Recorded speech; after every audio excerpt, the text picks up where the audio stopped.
Vous avez combien de porcelaines? On a 12. Ils sont vraiment costauds, hein? Waouh! Ils sont vraiment costauds. Ils sont quel âge? Ils ont 23 jours. 23 jours. 23 jours. 23 jours que tu as servi? 43 jours. 43 jours. 43 jours. C'est que tu as servi à combien de jours? Ça fait 5 jours.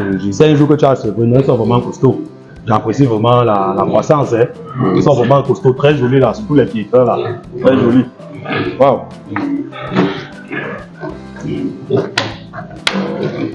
Ouais, ils sont vraiment bien costauds là, ils sont en bonne forme. C'est la même génération. Tu as déjà séparé les mâles et les femelles? Non, pas encore. Pas encore. Ah, ok, tu les lances d'abord. Oui, ça veut dire qu'actuellement ils sont sur le pic les boosters. Les amis, je vous reviens une fois de plus avec une autre performance concernant un éleveur de porc qui, après juste 3 mois, se retrouve avec 100 porcs, 100 porcelets, pour dire ça comme ça, partant tout simplement de 3 truies gestantes.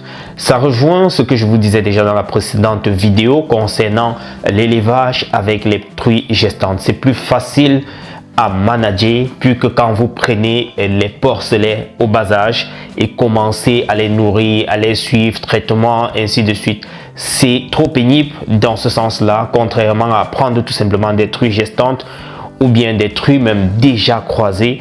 Et avec cela, vous avez un très bon résultat à court terme. C'est ce que je m'en vais comme ça partager avec vous. C'est un cas précis qui s'est réalisé comme ça au niveau de Kribi. Et mon partenaire était sur les lieux pour pouvoir faire, je vais dire quoi, une visite, n'est-ce pas, pour voir l'évolution de ce qu'il a eu à servir à ce client-là. Et le résultat est tout simplement waouh. J'ai tenu de partager cela avec vous. Question pour ceux-là qui aimeraient bien faire dans l'élevage de porc pour qu'ils aient un peu plus d'informations, d'expérience à partir de ces vidéos-là, n'est-ce pas, avant de se lancer. Et je dois préciser ici que pour ceux-là qui aimeraient se faire accompagner, j'ai un numéro dans la barre de description pour vous, pour ceux-là qui aimeraient bien se faire accompagner sur le terrain. Vous appelez ce numéro-là, vous pouvez caler toutes les modalités avec lui au téléphone et il fait la descente du début jusqu'à la fin, comment vous allez choisir votre site, comment vous allez construire votre bâtiment, qu'est-ce qu'il faut pour le lancement. Il va vous accompagner du début à la fin. Et ce sont des professionnels du milieu. Cela ne va pas vous décevoir. Les amis, je vous laisse plutôt suivre ça et dites-moi en commentaire ce que vous pensez par rapport à ce résultat qui est tout simplement parfait, je dirais. Retrouvons-nous dans la prochaine vidéo. On est ensemble. Ciao. Oui, bon, le Pig Booster, oui. Ils sont encore sur le Pig Booster, ils donnent encore du Pig Booster. Le matin, le soir, ils donnent l'aliment. Oui. Waouh.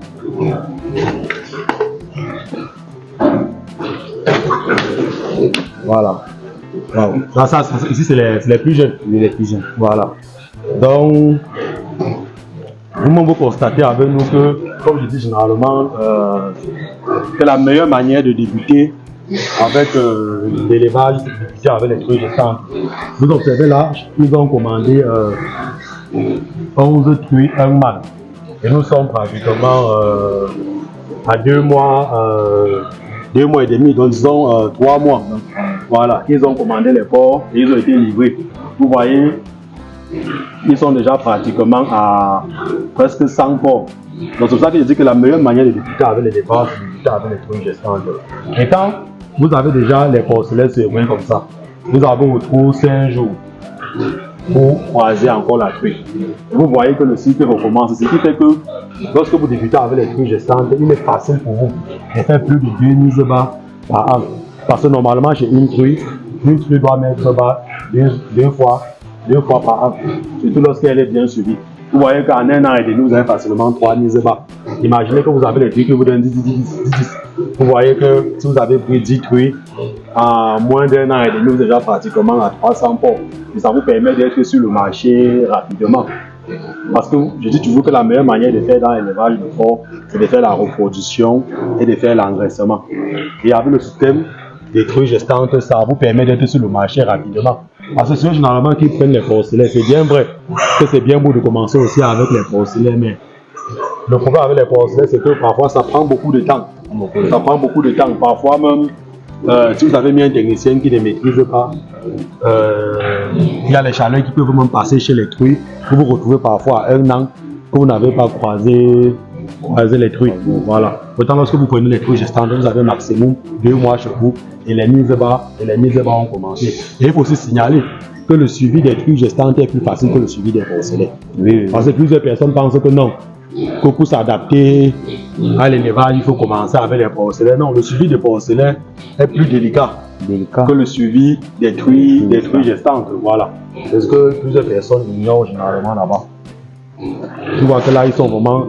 Ce que j'apprécie vraiment, c'est la qualité des porcelains. La qualité des.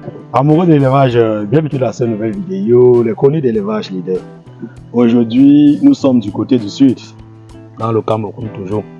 Donc, nous sommes plus précisément à Kribi. Donc, Kribi, c'est une petite ville. Après Edea, plus connue généralement à travers ses plages.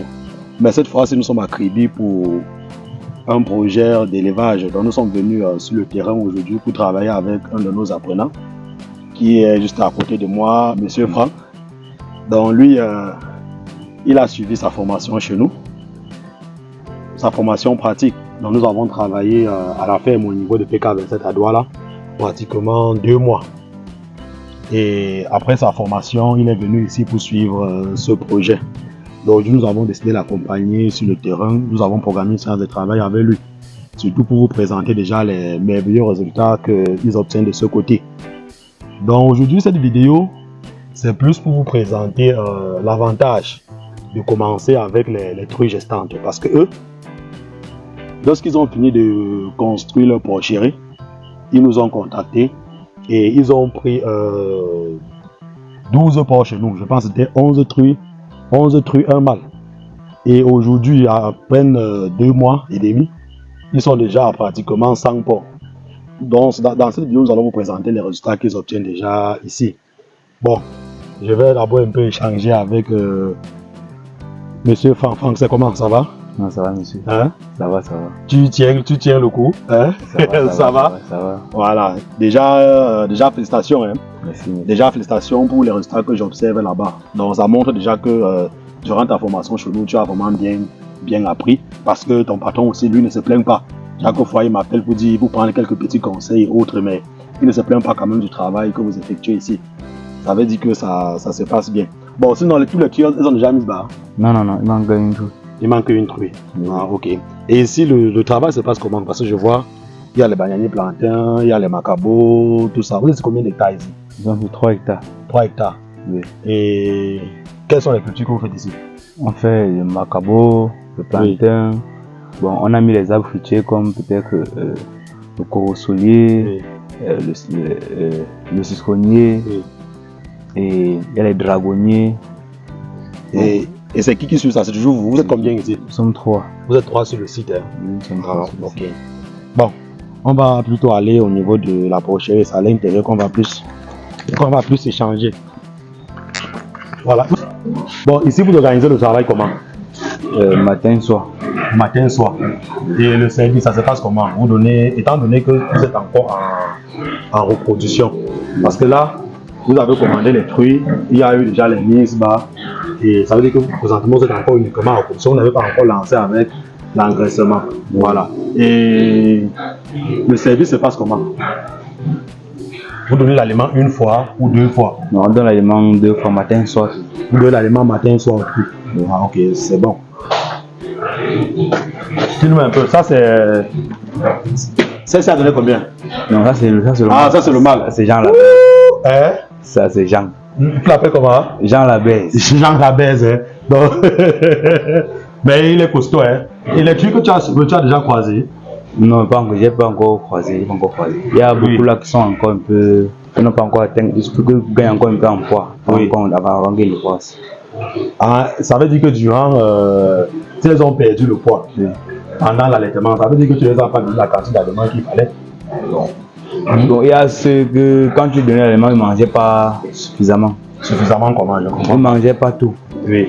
Donc ils essaient, donc ils montaient sur ça, ils ne finissaient pas. Oui. Donc il y a quelques là qui sont un peu. Il y a 2 là que j'ai croisés hier. Oui. Oui. C'est le fourrage. Hein? Oui, ce fourrage. Oui.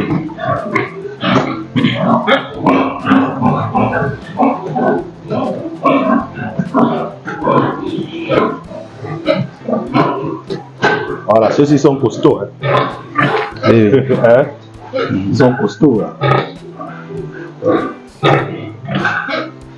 C'est 10. 10.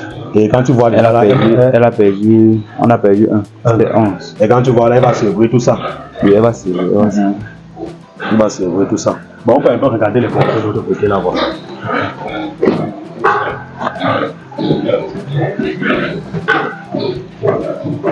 Ça veut dire que là, vous avez construit la portière ici 2 en 1. Oui, 2 en 1. On voit.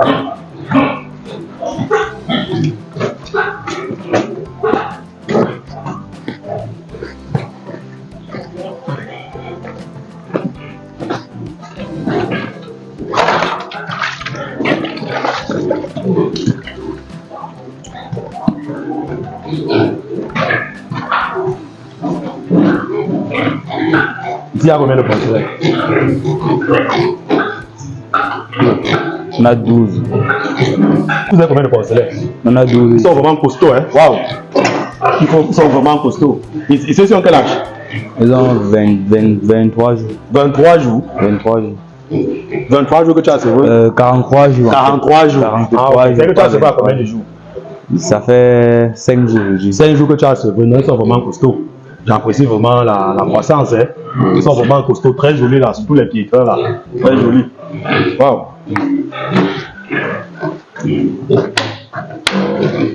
Ouais, ils sont vraiment bien costauds là, ils sont en bonne forme. C'est la même génération. Tu as déjà séparé les mâles et les femelles? Non, pas encore. Pas encore. Ah, ok, tu les lances d'abord. Oui, ça veut dire qu'actuellement ils sont sur le Pig Booster. Oui, bon, le Pig Booster, oui. Ils sont encore sur le Pig Booster. Ils donnent encore du Pig Booster. Le matin, le soir, ils donnent l'aliment. Oui. Waouh.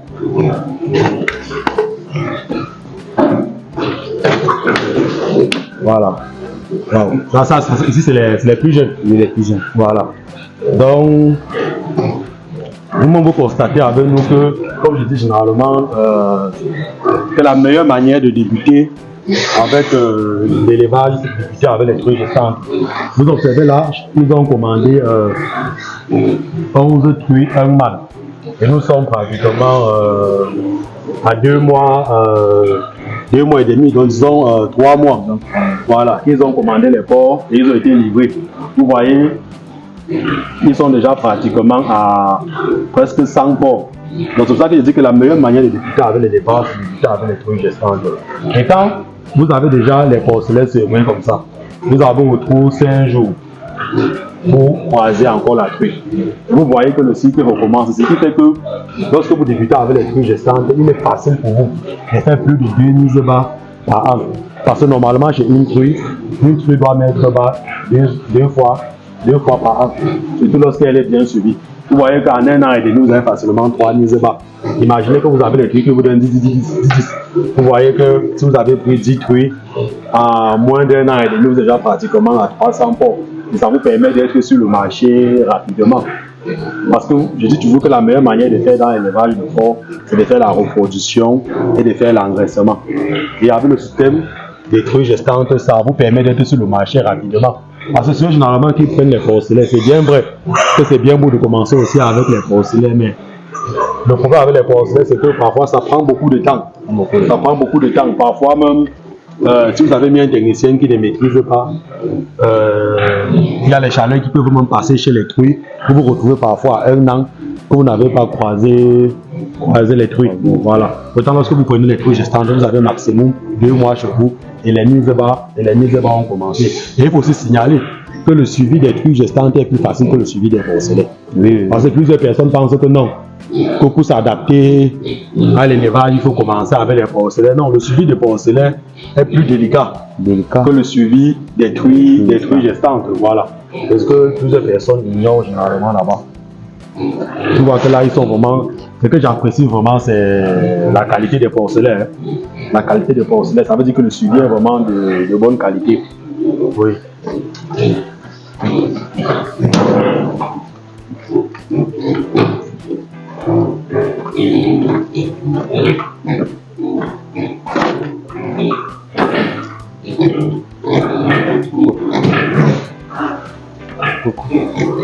Bon, Donc, et depuis que tu as servi les porcelaines là, tu les as vermifugés?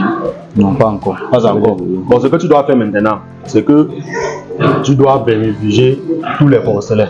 On se comprend? Okay. Toute la bande de porcelaines, tu dois les vermifuger parce que normalement, au sevrage, on doit vermifuger les porcelaines. Et maintenant, chaque mois, les porcelaines doivent être vermifugés pour faciliter aussi leur croissance. On se comprend? Parce que généralement, ils ont les parasites qui les dérangent. Donc, il faut déjà penser à vermifuger les porcelaines. C'est très simple.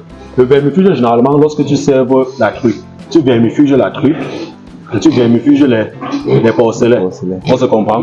Parce que généralement, la truite, il faut la vermifuger parce que lorsqu'elle sera gestante, il n'est plus conseillé de la vermifuger. On se comprend? Parce que si tu la vermifuges, il y a de fortes chances que ça puisse endommager sa gestation. On se comprend, non? Et pour les porcelaines, pour faciliter leur croissance, il est toujours mieux de les vermifuger. C'est très important. Donc là, maintenant, tu vas choisir, et c'est mieux de leur donner l'ivermectine. On se comprend? L'ivermectine, tu te rappelles, c'est en sous-cutané, donc au niveau de l'oreille. Il faut les vermifuger tous. Ou à défaut, tu achètes la bendazole. Ça vient en bolus, en comprimé. Tu mets dans leur aliment. On se comprend? La notice, le dosage est au niveau de la notice. En fonction du poids des sujets. On se comprend? Tu mets dans leur aliment, ils mangent pour les vermifuger. C'est ce que tu dois faire là-bas. On se comprend, non? Voilà. Et maintenant aussi, pour favoriser davantage la croissance, tu vois, ils sont déjà très bien là où ils sont là, on se comprend, non? Mais pour favoriser la croissance des porcs, il faut déjà favoriser. Puisque les loges ne sont pas vraiment assez grandes, tu vois. Il faut penser déjà à les donner suffisamment d'espace pour qu'ils puissent aussi bien grandir et gonfler rapidement. Puisque là, je vois, tu as les loges vides. On se comprend. Il est bien vrai que la ferme est encore presque en chantier, en construction. Mais là, déjà, tu vois, il y a les loges vides, tu vois. Donc, ça ne sert à rien de les serrer comme ça par loge. Pour maximiser la croissance, il est conseillé de les donner un peu plus d'espace. Tu vois, un peu plus d'espace pour qu'ils puissent grandir rapidement.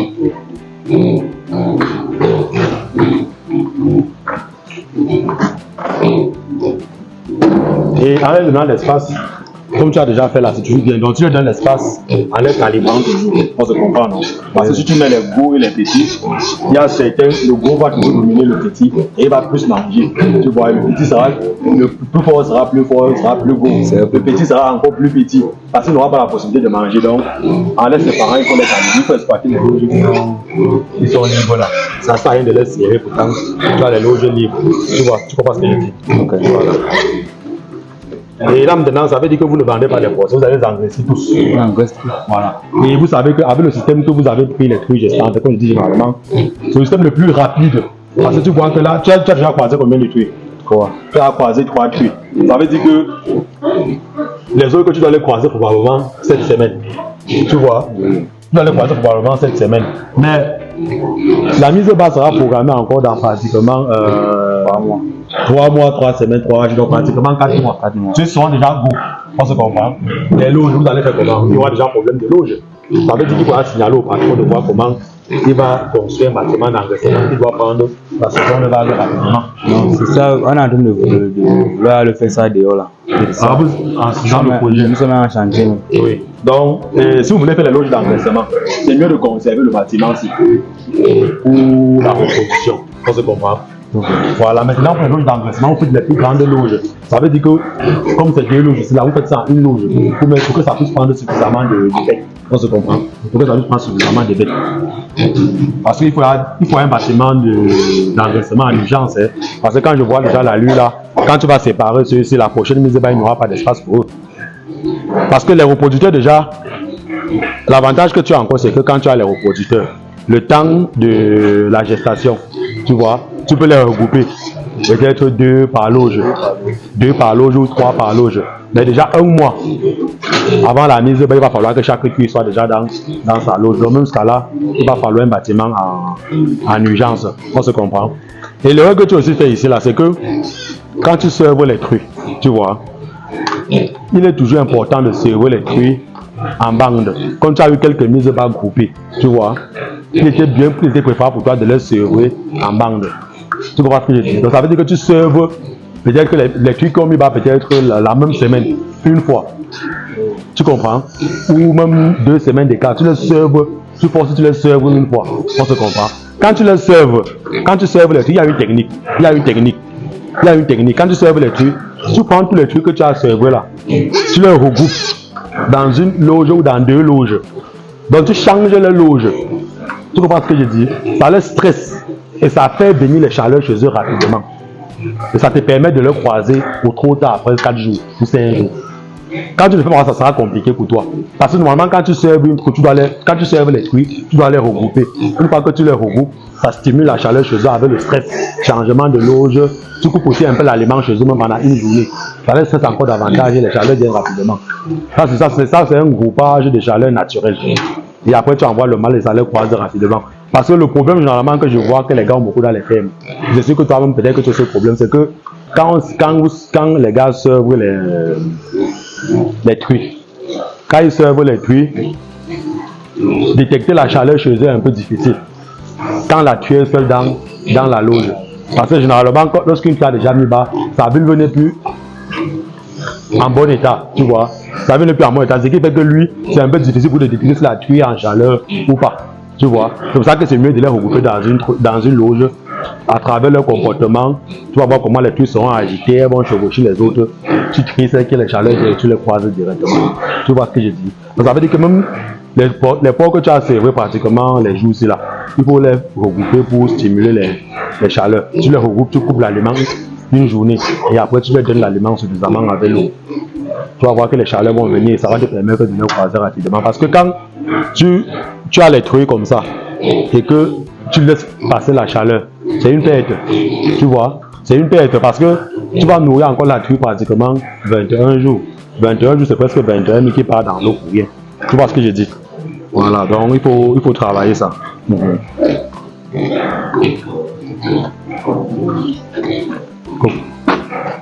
Hey, mon micro était. Bon, je sais que durant ta formation, tu as appris beaucoup de choses quand même. Les sur le terrain, il y a toujours les difficultés. Donc, toi, quelles sont les difficultés que toi tu rencontres ici? Parce que déjà, il faut aussi avouer que gérer un cheptel de pratiquement 100 porcs, ce n'est pas aussi facile. Donc, quelles sont les difficultés que toi tu rencontres? Comme maintenant, là, il y a beaucoup de procès là qui ont la touche. La touche. Ah, ok. Et quoi encore? Et donc, durant les mises bas, les trucs qui ne mettaient pas bas facilement, oui. Ils étaient obligés d'injecter l'ostocile. Certains qui mettaient bas normalement, mais le sein ne coulait pas. Oui. Ils étaient aussi obligés d'injecter toujours l'ostocile, les diarrhées, après la travers, bon. Et puis j'étais obligé aussi de vous appeler, comme vous appelez là. Vous m'avez donné l'idée de les injecter les sulfamides 33. Sulfamide 33 et autres. C'est tout ce que tu as essayé comme difficulté? Donc pour le moment, oui. Pour le moment, ok. Bon, comme tu as dit que c'est les problèmes de tout qui te dérangent là, il faut savoir que pour les problèmes de tout, généralement les porcs ils ont ce problème-là. Il y a des antibiotiques qui sont appropriés pour ça, comme l'oxytétracycline, donc comme oxy, on se comprend. Oui. Ça veut dire que si tu as beaucoup de problèmes de tout, il faut commander l'antibiotique. Oxytétracycline, à base de l'oxytétracycline, on se comprend, non? Pour les diarrhées, je t'ai déjà dit, tu m'avais déjà appelé par rapport à ce problème, je t'ai dit que pour les diarrhées, il y a les sulfamides qu'il faut injecter chez eux. Je demande de parler de sulfamide 33. Ça a résolu le problème. Voilà.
Ah. Ok, bon, nous sommes aussi sur le site parce que il y a un projet de poulet de chair et un projet de construction d'un bâtiment d'engraissement. Donc nous sommes aussi sur le site présentement pour pouvoir donner la position du bâtiment d'engraissement et du poulailler. Parce que comme je dis toujours, si vous construisez mal votre poulailler, c'est un poulailler qui vous donnera beaucoup de problèmes et qui peut vous pousser même jusqu'au découragement.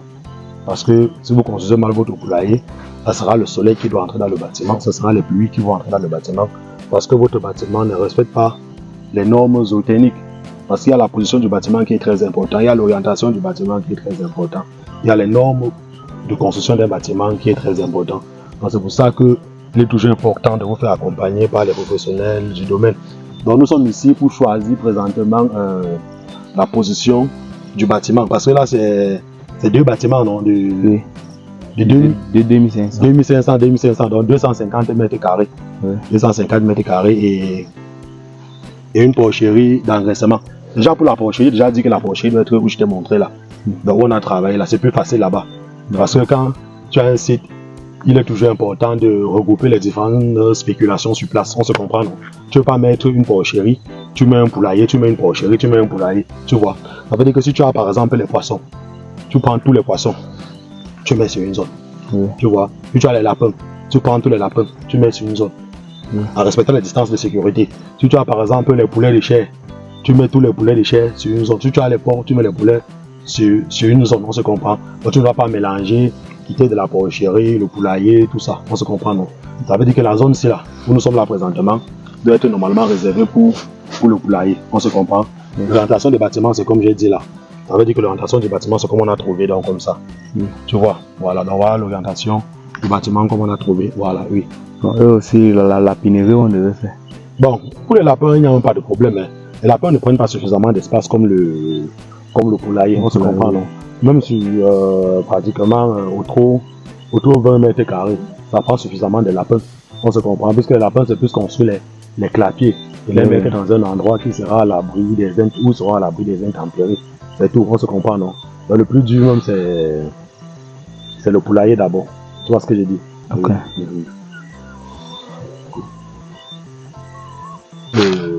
Le magasin. Pour le magasin. Bon, pour le magasin, c'est mieux de mettre ça là-bas, à l'entrée. On se comprend, non?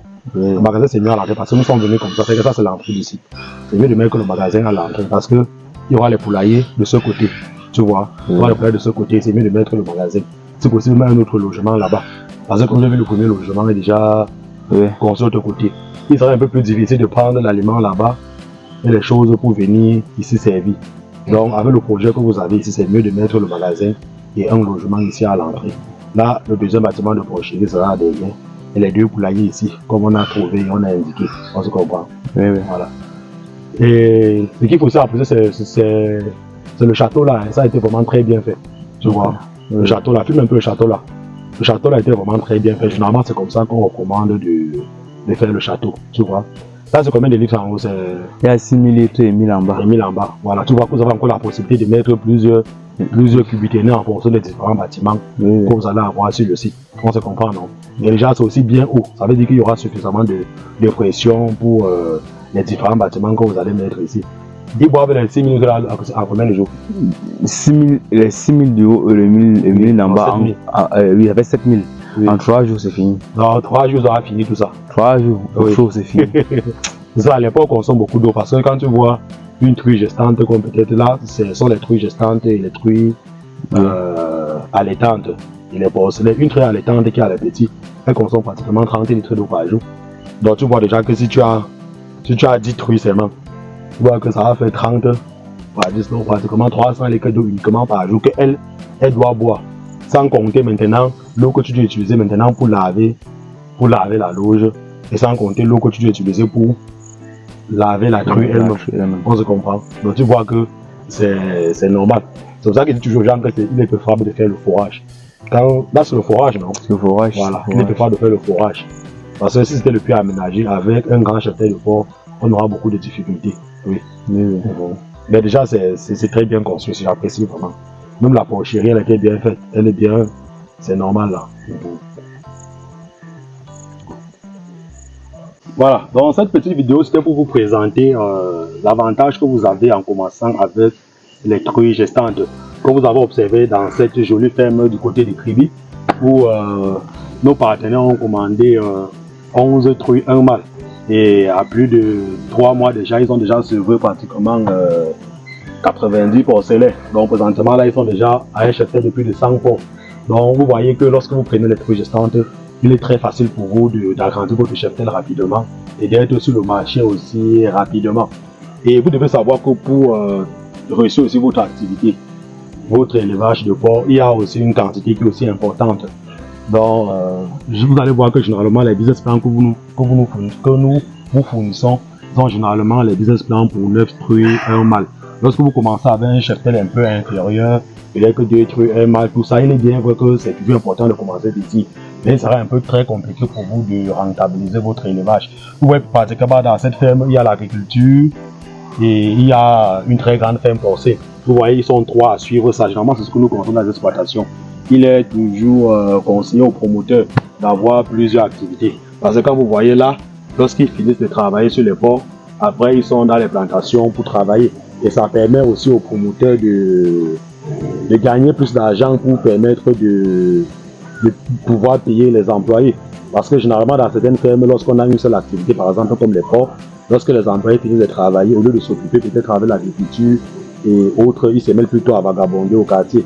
Et parfois aussi, lorsque le projet n'est pas encore rentable, lorsqu'on n'a pas encore commencé les ventes, il est très difficile pour le promoteur parfois de payer les salaires des employés. Et parfois les employés se découragent aussi. Pourtant, s'il avait plusieurs activités, ça lui permettra de récolter peut-être les cultures, vendre et de pouvoir gérer les employés facilement.